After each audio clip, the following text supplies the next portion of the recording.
Questo è un evento che si colloca nell'ambito di un festival che si chiama Eventone, che giunge quest'anno nella sua 4ª edizione ed è un festival organizzato dall'associazione L'Osteria Volante, che per chi non conoscesse ancora è un'associazione nata ormai 7-8 anni fa su iniziativa di alcuni studenti e dottorandi dell'Università di Padova che si sono ritrovati a voler approfondire certe tematiche che li appassionavano e quindi hanno dato vita a questa serie, a questo gruppo, questo progetto che si ritrovano appunto ogni mese in genere a dibattere di un tema in luoghi sempre diversi di Padova. Oltre a questo abbiamo la caratteristica di ispirarci a una novella che prende appunto il nome di L'Osteria Volante e da questo abbiamo preso il fatto che offriamo rum e formaggio durante i nostri incontri.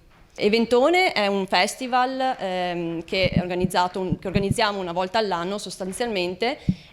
Quest'anno ci occupiamo di regimi e di libertà negate perché è un tema che ci è apparso essere molto attuale e anche un tema che ci crea un po' di preoccupazione, quindi abbiamo pensato di affrontarlo in modo più ampio possibile. Siamo partiti con l'Asia, abbiamo trattato appunto le libertà negate in Asia, poi ci siamo spostati sull'Africa subsahariana ieri con Raffaele Masto e stamattina abbiamo incontrato Azzurra Meringolo che invece ci ha dato una panoramica del Nord Africa e del Medio Oriente, una lunga carrellata di problematiche e diritti violati appunto in queste zone e arriviamo adesso appunto a ravvicinarci un po' in un certo senso all'Italia con appunto un focus su quella che è la Russia e su quello che è appunto l'Est Europa e in particolare quei paesi che al momento si stanno un po' creando più preoccupazione di altri come appunto l'Ungheria e la Polonia.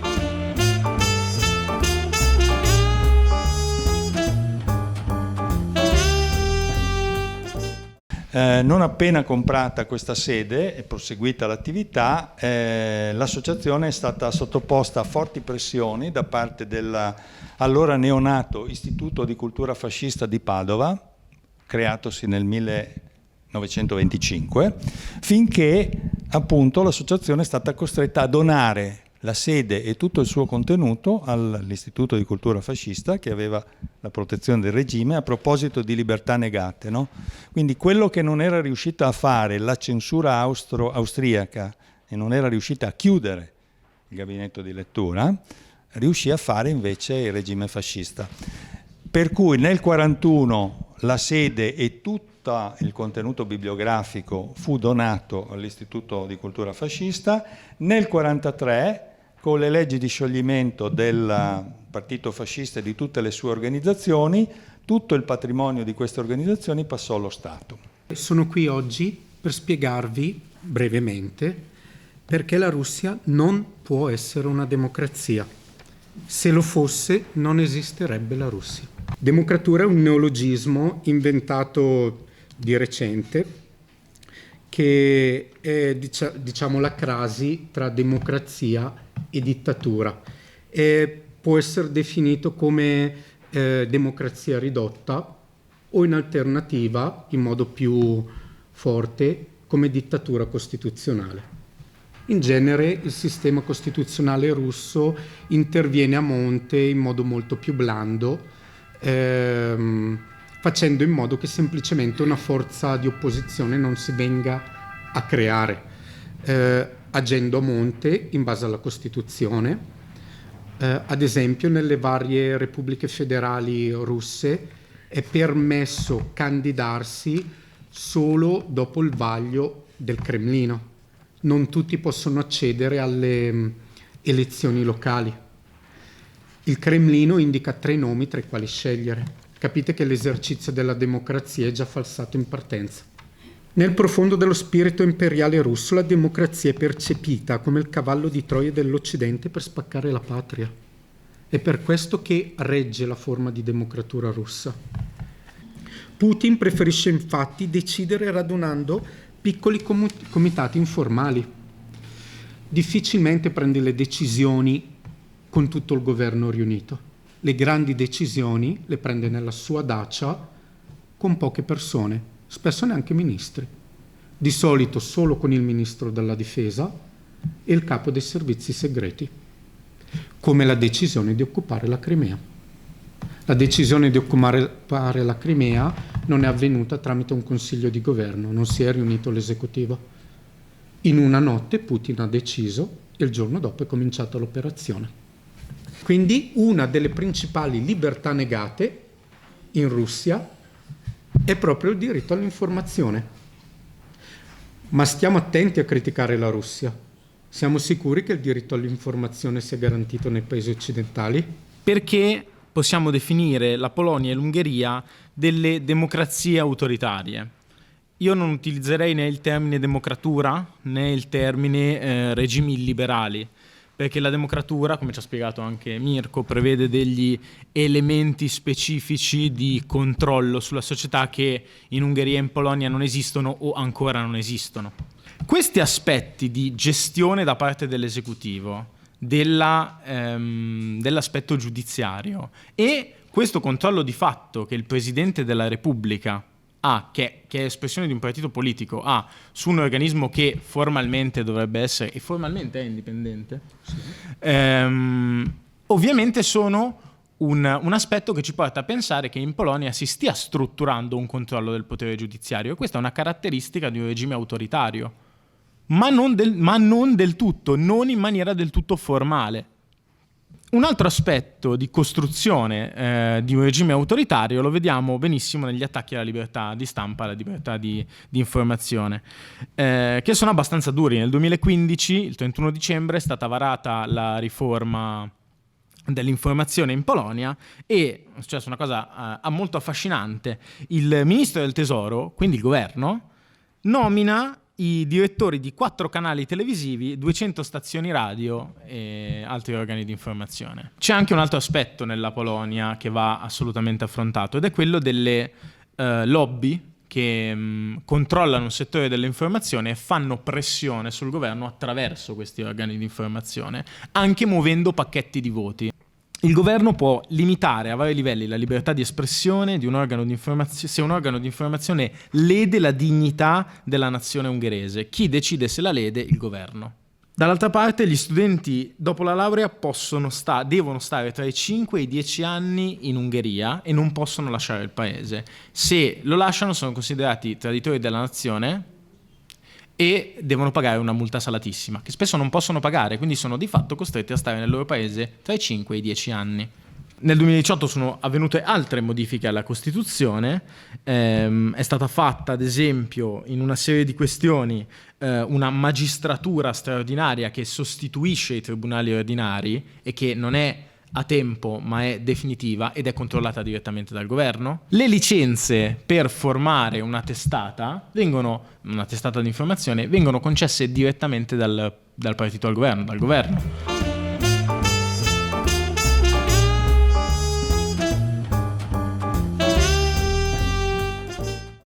Gli uomini abbassano le teste silenziosi. Tutti sappiamo che vanno a morire, nessuno è offendì, ci hanno detto nessuno deve aiutare un armeno. Né donne, né bambini, né vecchi, c'è la pena di morte per chi aiuta un armeno. Già arrivano, eccellenza, scendono dalle montagne, i banditi curdi arrivano, per loro questa volta la bandiera gira giusta.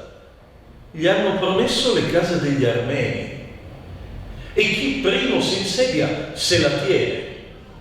Al tempo di Pol Pot, i nemici di classe, gente in nessun modo utile da viva, dovevano almeno servire a qualcosa da morti e i Khmer Rossi li usavano come concime. Guardo questi alberi e sento ancora bisbigliare: faresti dell'ottimo cocco, ucciderti per concimare i cocchi, dice Rimerom.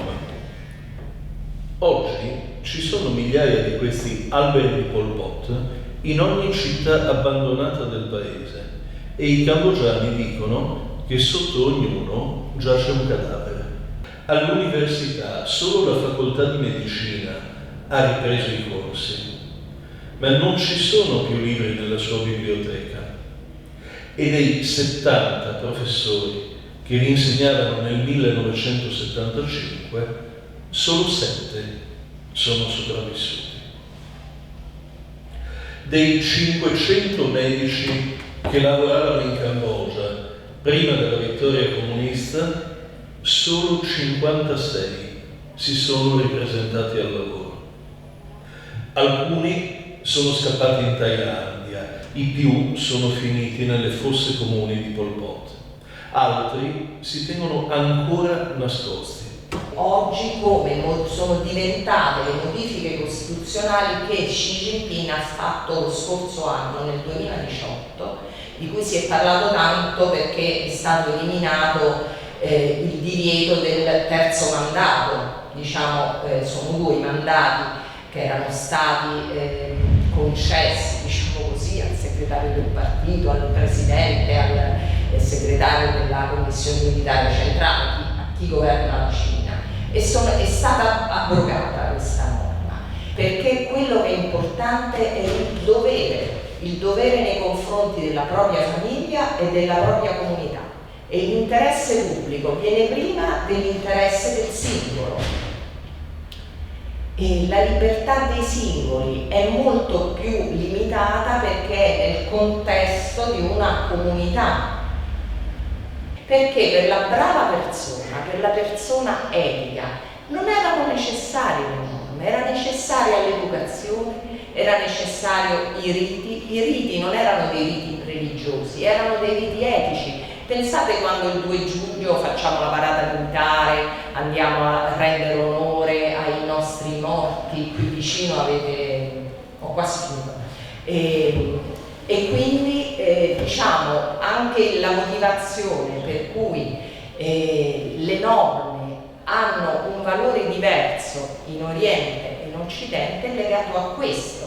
Sì, io, visto che il titolo che abbiamo dato è quello dei regimi, volevo capire se ci può spiegare se e perché la Cina è un regime al giorno d'oggi.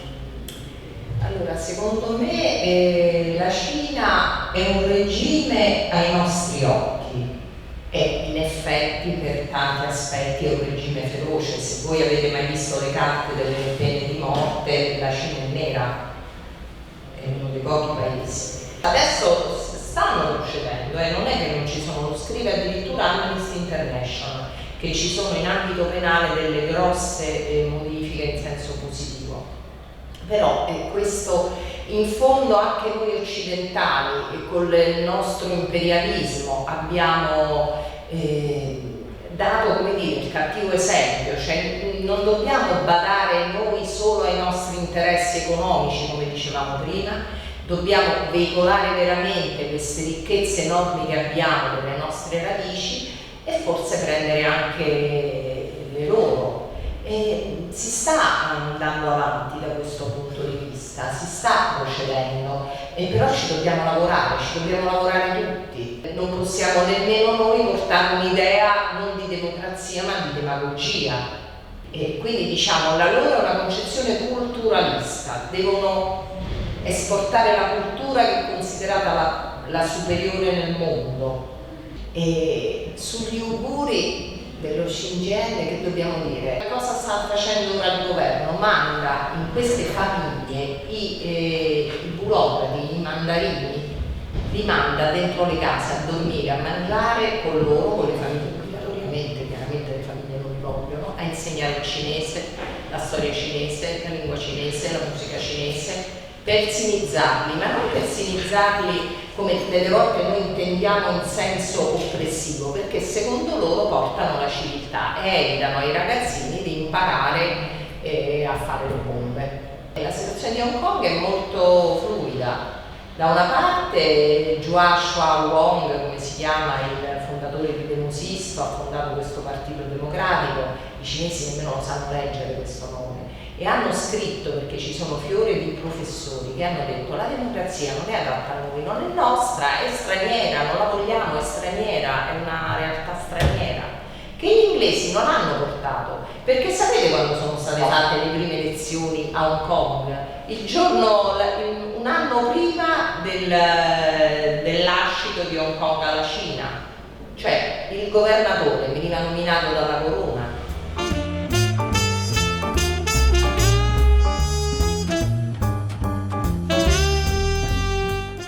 Dobbiamo adesso vedere che strada prenderà la transizione tunisina e algerina. Sono due quelle possibili, una vera transizione appunto che cerchi, modello un po' Tunisia, di aggregare le diverse anime del paese e iniziare un nuovo percorso, e l'altra invece essenzialmente il fatto che i militari, modello egiziano, prendano il potere e gestiscano loro essenzialmente il tutto. Però qui siamo un po' in fase di attesa. Perché ci preoccupa la Libia? Perché sappiamo che chi viene trattenuto in Libia nei centri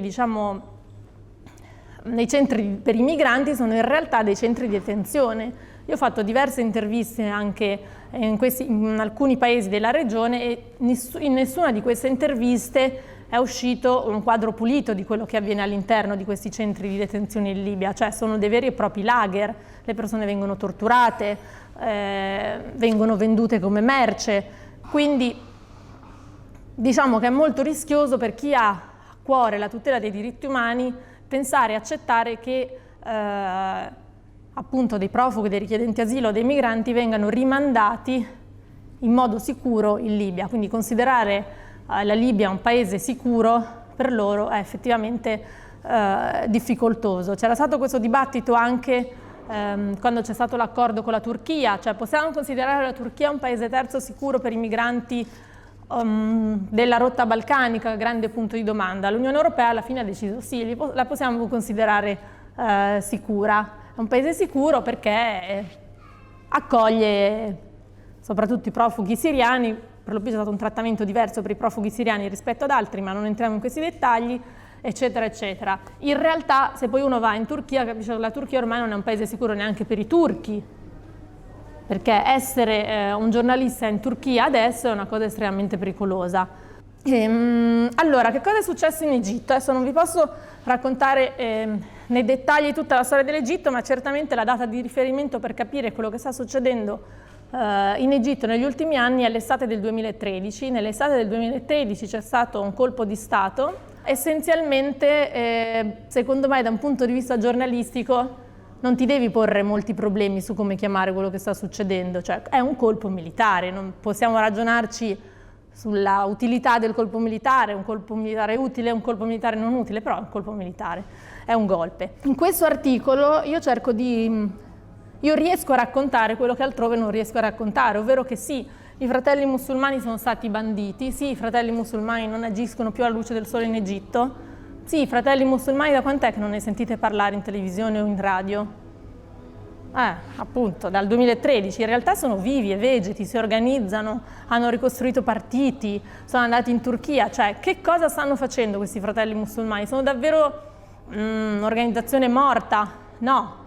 Ok, quindi questo è quando vi dico di cercare di seguire i fenomeni nella loro continuità. Se poi fra 3 anni i fratelli musulmani si presentano con un partito, non possiamo dirci sorpresi, già me li vedo i titoli, il ritorno della nuova generazione dei fratelli musulmani. No, sono sempre stati lì, si sono sempre battuti per un'organizzazione diversa e quindi è giusto secondo me anche poter seguire l'iter di quello che questi movimenti fanno.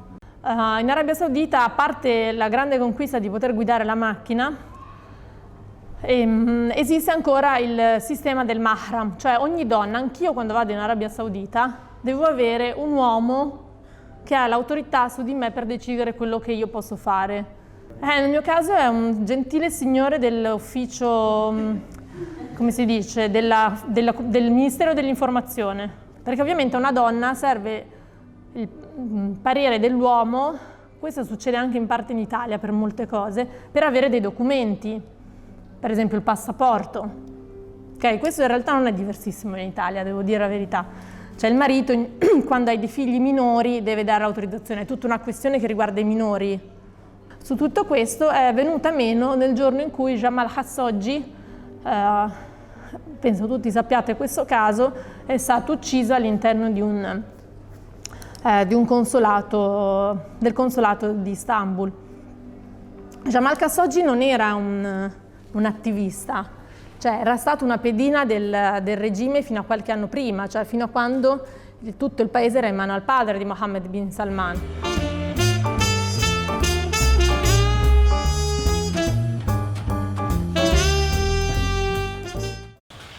I dimostranti avevano distribuito su 2 strade principali di Khartoum una serie di libri che, come potete immaginare, con la legge coranica i libri non è che sono, anzi molti sono proibiti, quindi distribuiti libri per strada, e queste strade difese, protette, vigilate da donne. Questa lotta è in corso in questo momento, che è importante, cioè per l'Africa questo tipo di lotta può veramente essere in questo momento esemplare. L'Africa è piena di dittatori che sono al potere da sempre. Stai portando in Congo?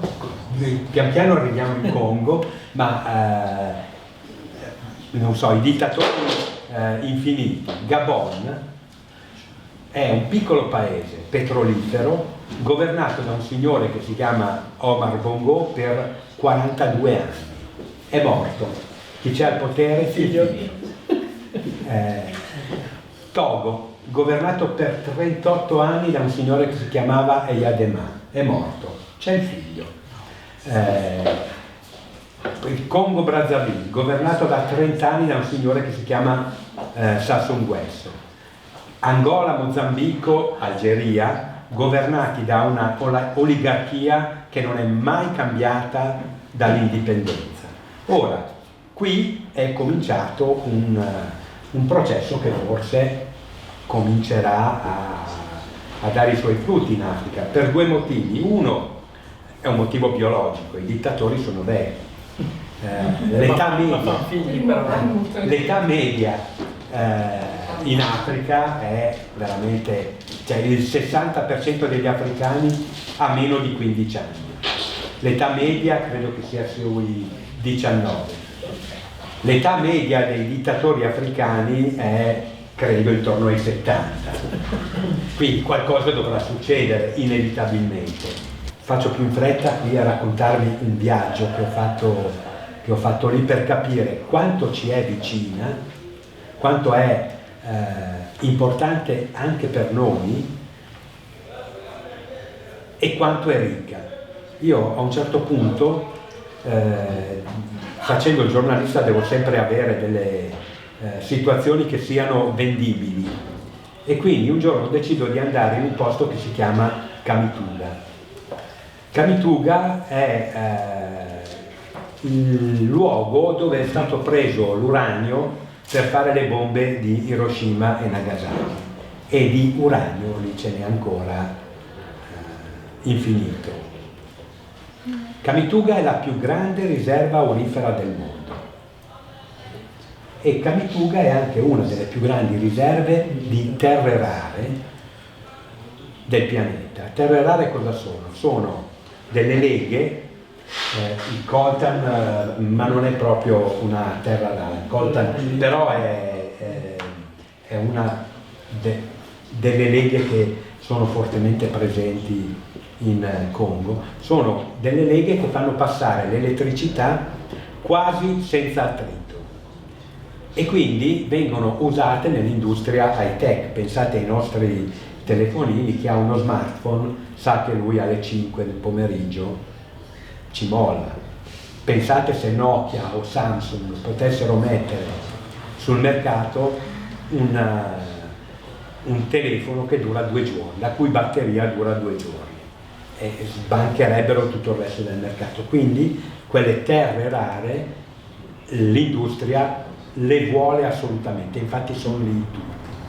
Non ha una strada che arriva a Kamituga, quindi non c'è un'auto. Quanti abitanti fa Kamituga? 1 milione. Milano. Che mestiere fanno il milione di abitanti di Kamituga? Minatori tutti. Kamituga sta in una conca, Intorno le colline sono tutte bucherellate, le vedrete. I bambini fanno i buchi. Perché i bambini? Perché sono piccoli, devono scavare meno e sono anche un po' incoscienti, perché quei buchi che vedrete vanno dentro anche 1 chilometro. Sì. Ma li legano per tirarli fuori? No, c'è proprio solo una strada, se crolla tutto non si ferma nemmeno il lavoro. Il problema è questo. In tutto questo giro di interessi la domanda vera è: quando è che gli africani riusciranno a dirla loro? La Nigeria è il più grande esportatore di petrolio dell'Africa, ma se voi arrivate in Nigeria, una delle cose che sicuramente vi capitano è di dover fare una fila di un paio di giorni a un distributore per la benzina. Perché? Perché non hanno le raffinerie.